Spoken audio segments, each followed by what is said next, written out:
Hi, everybody. Welcome. Good to see a lot of you. Not many of you on camera. Evan, hello.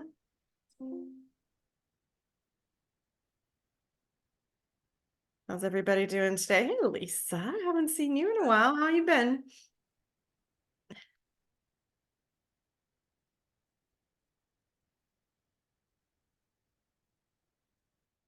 So we have a realm of cities, states, and countries here. So this is great. I love when we get members from all over. So we're going to wait just a few more seconds. Hey, Teresa, how cold is it in Chicago today? Hi, it's not so bad, but it's been overcast a lot. But I was in Vegas for real estate exchange meetings last week and it was not any nicer. It was cold and rainy Yeah. in the 40s. I'm like, wait, this is supposed to be Vegas. What's happening? Well, So, believe it or not, the last few mornings I have woken up to 47, 48 degrees. So for all those of you who are, in colder weather, I wore my sweater today because I want you to know that actually it does, when it's going to be 60 something today, but that's still cold for us. And even further south of us, like they would have, you guys in the Caribbean that are with me, you would have hats and coats on. I know it because I it's chilly. am curious to know how many people are going to MIPIM in the group. We don't have a final count yet. I think there's about 8. Okay, awesome. Yeah. All right. Uh, we're going to get started if you don't mind. Hello. I think we have most of the people that were in the waiting room are now all logged in, so that's good. Well, welcome to First Friday. I am your host today because Vivian, as we know, is off cruising in the Caribbean. She's going to try to join in if she can. But I just thought it would be nice because we've focused on First Fridays over the years over a lot of different topics, but mainly our countries have been more talking about Europe. No offense, Antonio, we all love you dearly. A little bit about, the Middle East and Africa, but I wanted to give my region some love. So I've asked some of my team to be with us today. You all got their bios. I'm not going to go into a lot of bios, but if everyone from the Caribbean that's going to be with us today speaking, please just unmute now. That would be great. So I'm going to start with Heather over here. Heather, wave your hand, unmute, say hi to everybody if you don't mind. Hi, how are you? So Heather is our broker owner of our Coldwell Banker Bahamas office. She is born and raised. And then secondly, we have Richard and Martin from the Amber Coast in the Dominican Republic. Father and son team, and they moved from the UK. How long have you been in the DR? 22 years. 22 years. Okay, so Almost. almost natives. And then we have Andrew Issa, who is the owner of our Jamaica office. Andrew, say hello. You're also native Jamaican. Yes, morning, everyone. Yeah. So I kind of picked my fun group to be with us today, and I wanted to get a realm of, where we're seeing a lot of investment going right now. So that's why I picked these particular 3 to be with us. So let's just start. Heather, I'm going to start with you because, ladies first, that's what we do. Tell us a little bit about what your current market environment is, and then we're going to circulate in that same level here, just in a couple minutes. What's happening in the Bahamas right now? So we are like everybody else. We had a very strong market post-COVID. I think it was about a 400% jump the first year, continued. Last year, we saw a lot of sales fall through for various reasons. It really slowed down for us in October or so. Just started to pick up from sort of the beginning of the year. We had a bit of a boom. I think we've all discussed that amongst ourselves. We've had a ton of inquiries and everything. We struggle here with the red tape, being on an island with governments working on island time. So our sales typically take quite a long time to close, but they're happening again, which is great. We're getting more accepted offers, more contracts. Our prices have dropped a little bit. Most of our market is foreign buyers for the most part. They're looking to buy. Where are they coming from? We have a lot of Canadians. They buy for residency purposes, for tax benefits. You can get permanent residency here if you purchase anything 750 or up. Accelerated consideration 1.5 million and up. So that's a huge market for us. We have a lot of American buyers as well. They primarily are looking for a vacation home. They don't really care about the residency aspect of it. It doesn't affect them in any way as far as tax benefits. So most of our American buyers are coming from Florida and New York for the most part. In some of our islands, we have a big contingency from South Carolina, in particular Charleston, where I used to live, which is kind of cool. But they buy vacation homes that they can live in and then rent when they're not in use. So for them, it's more of an investment property that doubles up as a, vacation spot for them. A lot of times you have families that will buy a big home as a place to come together. And that's kind of our market. Like I said, we mostly deal with foreigners. Most of them are cash buyers. They, we do have financing options here, but mainly we're dealing with cash buyers. The financing is quite difficult, but it can happen. Okay. Yeah, we're going to get to that in a little bit. Yeah. And so, that's kind of our general market. And of course we have the locals buying as well, but that's not as I guess productive as the foreign market. So that's really what we're mainly tapped into. Right. Martin, Richard, tell us about, explain to everybody where the Amber Coast is in the Dominican Republic in case they, don't have an idea. Okay, we're actually on the north coast of the Dominican Republic, so we're closer to Florida than any other part of the Dominican Republic. And most people know Punta Cana, which for us is 7 hours drive the other side of the island. But we're actually like 2 hours from Miami on a plane. So we're really not that far away, and it's this side of the island has definitely become a home for foreigners. It's definitely, you don't even really need to speak Spanish here anymore. At the restaurants, everybody speaks English. So we're definitely kind of linking more and more with the States, that's for sure. And tell us about your market right now. What's going on? Because everyone kind of talks about, Punta Cana and the Dominican Republic, but, there's this gem of the northern coast in the Dominican Republic where you are. So, educate us. Okay, so just for us, exactly the same as Heather said, COVID hit and we just went on to supercharge. We literally sold more properties during COVID. It was great. Starting last January, kind of for us, the tap got turned off when America the word recession was mentioned, etc. It just kind of stopped. We went from flying to kind of stopped, and then it's picked up again and moving forwards. For us, one of the things that we have is on this side of the island, we don't have all-inclusive hotels. There's very, very, very few. In Sosúa, where we live, there's one all-inclusive hotel. So a lot of the times, somebody might go on vacation, whether it's to Jamaica, Bermuda, wherever, to an all-inclusive. They've not really gone to that island. They've just gone to a sunny beach. For us, the people have booked their own flight. They've booked their own Airbnb or hotel. They've arrived at the airport. They've got from the airport to the hotel in a taxi. And that to us is a buyer. So what we're finding is a lot of relocation, a lot of people leaving Canada, a lot of people leaving America to come and actually live here. With the price of houses in America next to the price of houses here, people can come and retire. So we're seeing a lot of that. We're seeing a lot of second homes for investment because obviously there's a very big rental because there are no all-inclusive. So you do Airbnb and you're getting a very good return on investment. So there are two main ones is, we get people that buy it for a private second home, but that's few and far between. It's more investment or they're coming to live here. Now, you have an airport up near you. Where would people fly into if they wanted to come to the Amber Coast? It's 15 minutes away from the center of everything. Okay. And you're also near the cruise terminal as well, right?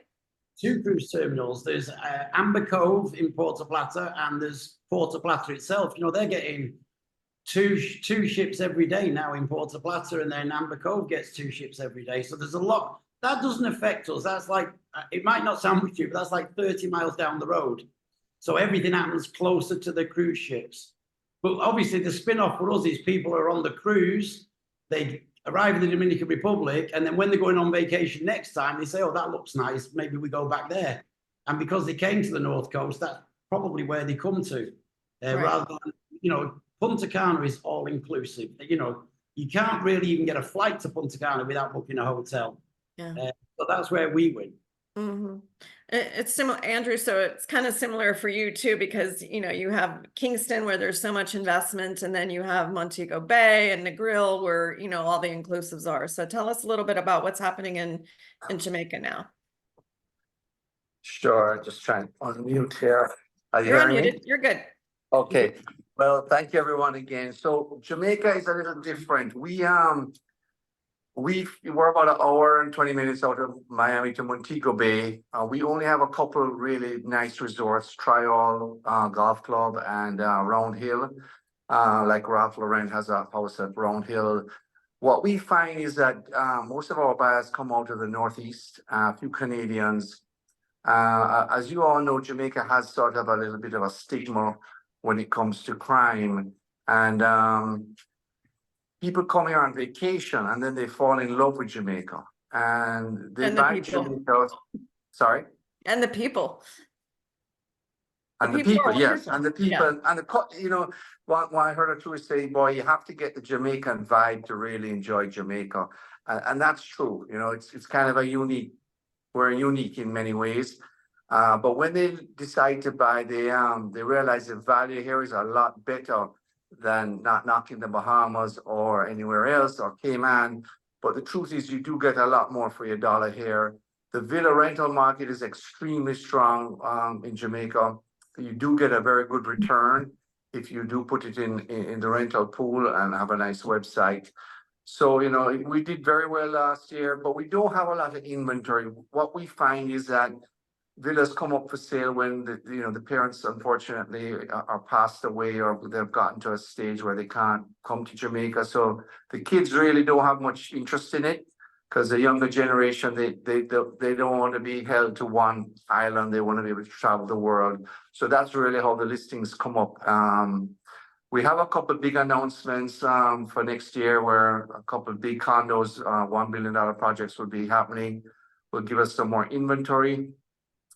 But you know, we wish we had more inventory. But overall, you know, that's us in a nutshell. But if you do buy a villa in Jamaica, more than will pay for itself if you have it in the rental pool. Okay. And where particularly in Jamaica are you seeing that type of, if somebody was like a pure investor and they wanted a nice return, where would they invest in Jamaica? It would be say starting from Trial, which is about maybe a 30-minute drive out of Montego Bay, going towards Negril, the west, back towards Ocho Rios. You know, most of the villas now are 5 to, some of them are as many as 9 bedrooms. So you find like 2 or 3 families coming together to rent a villa instead of staying in a hotel. Jamaica does have excellent golf as well. We did have a development called the Palmyra that an American developer built in 2008, and unfortunately financial collapse. But the reasons America was buying it up was because they didn't realize Jamaica's golf was so good and it was so reasonably priced. So does that mean we have to be good golfers to come down there? No, I just have to have good movement, you know, to dance to the reggae music. All right, I'll have to remember that because I don't consider myself to be a golfer, but I'm okay. If I can dance, I can golf. That's what you're telling me, right? Okay, we're good. Heather, you had mentioned, you started to talk a little bit about financing and, you know, I know in some of the islands it's very challenging. You said a lot of people are paying cash, but if someone did want to look at financing, what kind of options are available? And I'm going to ask all of you this question, you know, what are your current interest rates, and particular banks that people might, you know, write down and use when they have buyers coming? Yeah, so we have RBC and Scotiabank here are the primary banks for foreign lending. Usually the buyer is going to have to put down 30% as a deposit, and then the closing fees are going to kind of come to another 10%. So they need about 40% in cash. It's just, you know, and funny enough, we actually had Scotiabank come to our weekly sales meeting yesterday, specifically to discuss foreign buyer loans. Okay. And you know, so they have a cap. They don't lend above 2.5 million. RBC, on the other hand, they'll lend. We've had a couple 5 million and higher ones. The interest is going to be right now, you're looking at sort of like a 4 to 5%. That will fluctuate with the US prime rate. You know, it's tedious. That's the issue. So where you can get pre-approvals, I think in America you can get a pre-approval certificate, things like that. Normally, I don't know if that still happens, but it's very complicated here. And what happens is the buyer normally doesn't produce all of the paperwork that the bank needs. And then by the time they produce something that's missing, the other documents have expired. So this is why this process keeps taking, it's like you're in a hamster wheel and just going around in circles. Yeah. You know, the one thing they told us yesterday was once everybody, they're going to give us a list, like almost a cheat sheet they're going to send us, which the banks here have never given us a real detailed list before. So that we can try to help our buyers have everything they need within the correct time frame as quickly as possible. We'll see. We're going to see who the next guinea pig is to set them up with Scotiabank, but they made us a lot of promises. But it is possible, and you know, really, they don't like to lend under properties under about 500,000. They typically want to lend on properties above 500, which are going to be what our foreign buyers are going to be looking at anyway. Mm-hmm. Anything under that's really more geared towards the local buyers. So it's interesting, but like I said, most of our buyers pay cash. And if they finance, how long does it take to really get that approval? Because here we get like 30, maybe 45 days max. Yeah, so they had said that we did discuss that yesterday, and I mean, when I started in real estate 24 years ago, we put 14-day clauses and it was quick. We're putting 30 days, and we're almost always having to get an extension. So about 45 days, I think, is reasonable. Okay. 60, some drag on. We just lost a sale because we were 90 days in. Mm-hmm. And that was happening with the paperwork being expired. So the buyer needed to get it. The seller got frustrated, walked away. Right. And that had been a 90-day process. Okay. So I would say 45 to 90 days, realistically. Okay. Richard Martin, what about in the Dominican Republic? We are a cash market as well, for sure. So is that mainly because financing is challenging to get, or what do you think the reason is for that? Well, first of all, that we're quite an affordable market. Our general house prices that we're making sales on are 250 to 350. So most people are refinancing the home at home, or they have the money available, or they can get a loan, etc. So it is possible to get a bank loan, but we almost steer people away from that because the red tape is just unbelievable, and it can take a long time, and the interest rates are very high, 12, 15% sometimes. But we are doing quite a lot of finance deals, and all of them are private finance deals with either the developer of a project or the owner. So the developers of projects might offer, 30% down with a 6-year financing at 6%. And then obviously private owner finances, we're finding quite a lot of people are open to it. And it's just a private deal between two people. The lawyer keeps the title, it's all locked up, it's completely safe for all parties. And that's very owner specific. It depends on the seller's financial capabilities of what they can offer. But we generally say that they would like between 40 to 50% of the property price, and they will offer between 5 to 10 years financing. The interest rates used to be 4 to 6%, and now we're finding that now they're between 5 to 8%, where, it's in line with the American interest rates rising. But most owners are up for some kind of financing, and then you have two extremes of really, really good offered, and some of them offering a higher interest rate with a very short period. But a general middle ground is private owner financing, 40-50% down, 5 to 10 years, 5 to 8% interest. Okay. Andrew, what about Jamaica? Yeah, we're really cash. We don't have a mature overseas mortgage facilities for foreign buyers. So it's usually a cash sale. Mm-hmm. Do you have, if anybody wants to finance, is there any particular bank that you typically, you know, tell people to go and start talking to them? There's Bank of Nova Scotia, First Caribbean, but they're going to take very long time. It's going to frustrate the buyer, and pretty much the sale will be canceled. Okay, so cash is still king. All right, so I'm gonna propose a fun question to you all. I'm a buyer and I'm coming to your market. What can I buy for under 300,000, around 500,000, 600,000, and then $1 million plus? So paint me a picture. Heather, go. You're unmuted though. So under 300,000, I and kind of know the answer to this already. no, so well, I was gonna say in Bimini and in Okay. some islands, you can get a small condo, Eleuthera. So you might be able to get a 1-bedroom condo in a sort of like resort type property. That is possible. And some of them are in hotel condo programs where you can stay up to 90 days a year. Right. So, and then we have in Nassau, or Paradise Island, there's the Reef. There's small little units in the Reef. You can get one for sometimes under 300 that might be a foreclosure. Terrible return, 3% return or something like that on your investment. But in Bimini, they do quite well. You can get these, and some of them actually have dock slips. So under 300, 500 to 600,000 really opens the door. Because we have so many islands, we've got like 35 that are really inhabited. And there's probably about, I would say about 6 islands that the foreign buyers look to. In Nassau, you can get a condo, 500,000. You're not going to get a house in Nassau or Paradise Island for that a foreigner would want to live in. Nice condo. It can be in a little resort setting, pool, beach, that kind of thing.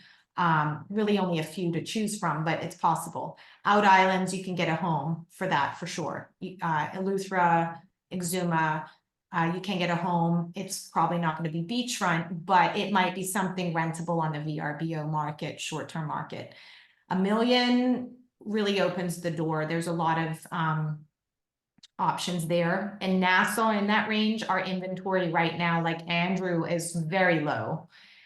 It's very hard to find something in that budget in Nassau because we just have an inventory shortage. But on the out islands, over $1 million, or is that what we're talking about? Your luxury? yeah, $1 million and $1 million around that mark and up is hard in Nassau. You got to snatch it up quickly if something, you know, suits your needs. In the out islands, there's a lot of opportunity in that price point. Depends on the island, but yeah, you can get a good condo on the beach, a home on the beach, depending on the island. I can't really specifically answer because our islands are so diverse and the price points vary based on really usually airlift and amenities on each island. So certain islands are a little harder to get to. There's not as many amenities, maybe not a hospital, things like that. The prices will be lower. Nassau, tons of airlift in and out, private airports, hospital, everything you need. So that's why our inventory here, we're experiencing a shortage. It's a more desirable location. Okay. All right. Amber Coast, under 3, $500,000 and over $1 million. Okay, let's start at the bottom. We sold yesterday or the day before yesterday a 60 square meter 1-bedroom condo, fully furnished in a gated community in a building that's 4 years old for 66,000. With all amenities, with the restaurant on site, everything, like a nice condo. Beachfront community, 66,000. So between 66 and let's say 200, you're getting And we're talking US dollars here for everybody's purposes. US okay? dollars. Yeah. Just let everyone know that, okay. Yeah, sorry, it's 66,000 US. For under 200, you're getting very nice properties. You can get villas, you can get condos, etc., but not in gated communities. And gated communities here have a lot of extras. You know, as far as price wise, inside and outside, there's a big difference. For under 300,000 inside a absolutely prestigious gated community that has restaurants, gyms, everything you could want, the best security, playgrounds, you're going to get a really, really, really nice 2-bedroom, 2-bathroom villa on like a 500 square meter lot with a pool, etc.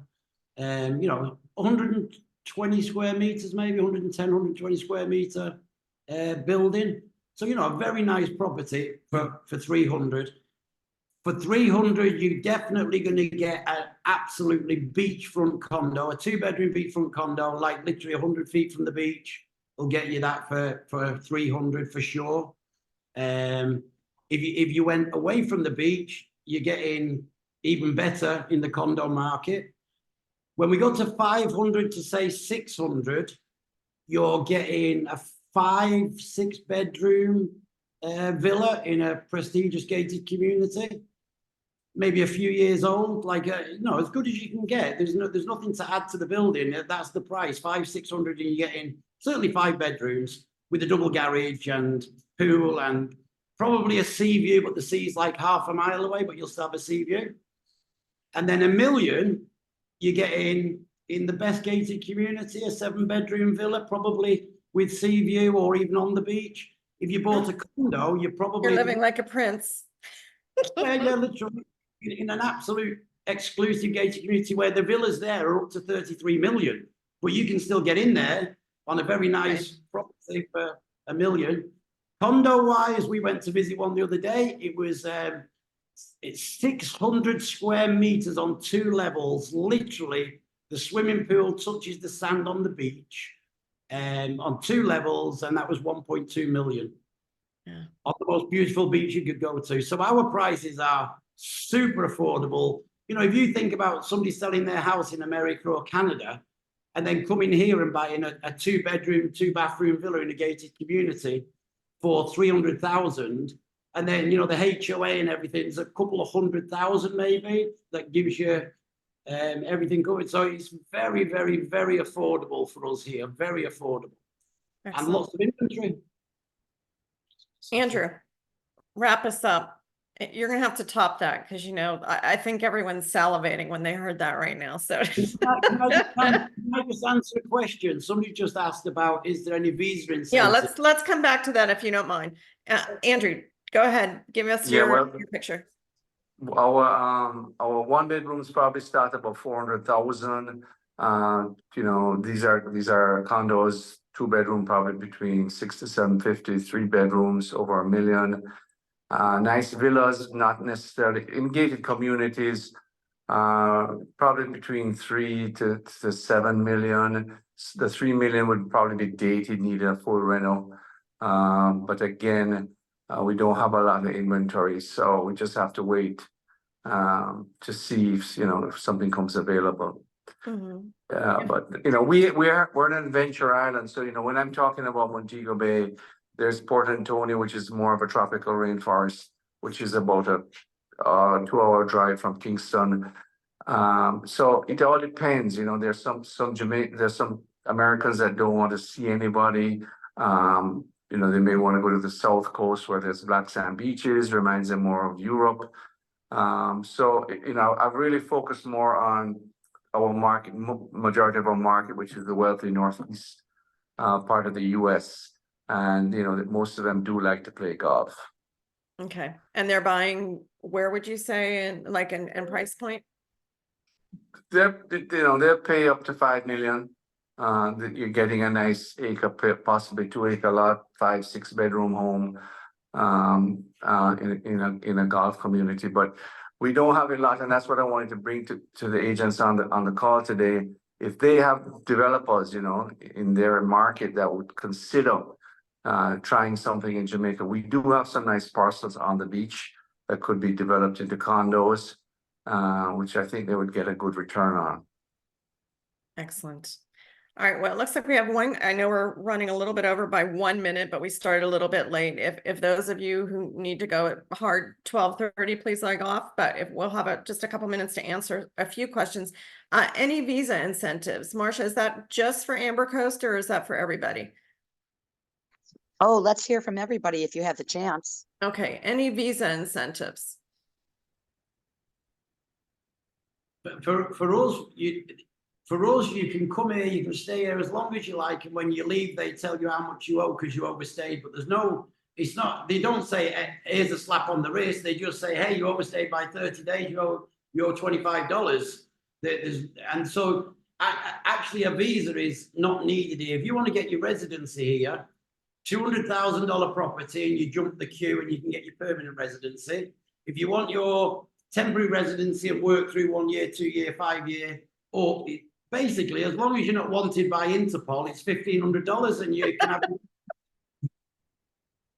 This is what I mean. I love these guys. I get to work with them all the time. So they're just a lot of fun. Heather, Andrew, anything to add? It's the island life. Yeah, we have people come here all the time and you can just tell they're total gangsters, right? And they're like, who could I pay? I need my residency quick, because they're trying to hide some money. One guy was selling his business for like $20 million and he needed his residency quickly before he sold the company. We get all of this all the time. That's why a lot of people come here, just to be real. But we just, it is what it is. No, we But don't. we have an annual residency. So if you purchase under the 750,000 threshold for permanent residency, you can get an annual residency. You pay for it every year. It's like $3,000-ish, and you can live here year round.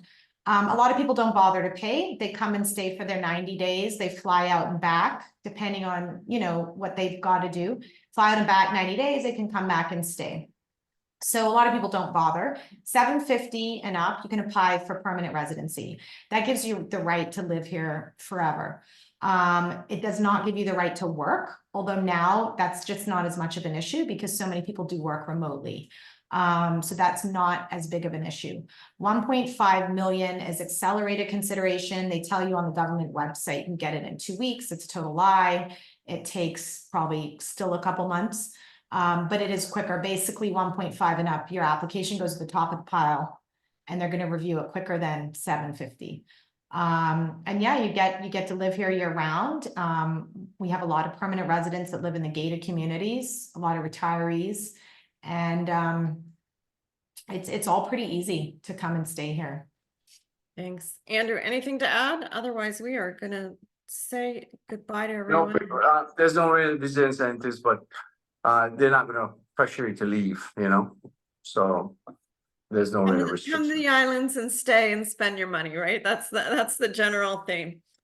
All right, Absolutely. everyone, thank you so much for being for us today. The whole team, I know, are happy to offer referrals to any of you. If you all want to put your information in the chat, please do that. If you don't take the chat and you want to contact me directly, I'm happy to put you all in touch.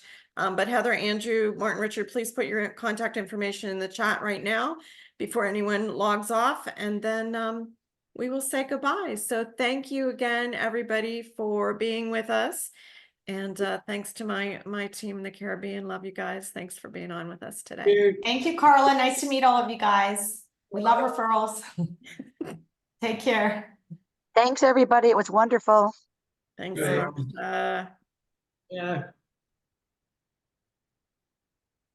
All right, I'm just going to let you put your info in the chat if you're still there, and that way whoever else is still on can get it. Otherwise, everyone will just contact me, so we'll be good.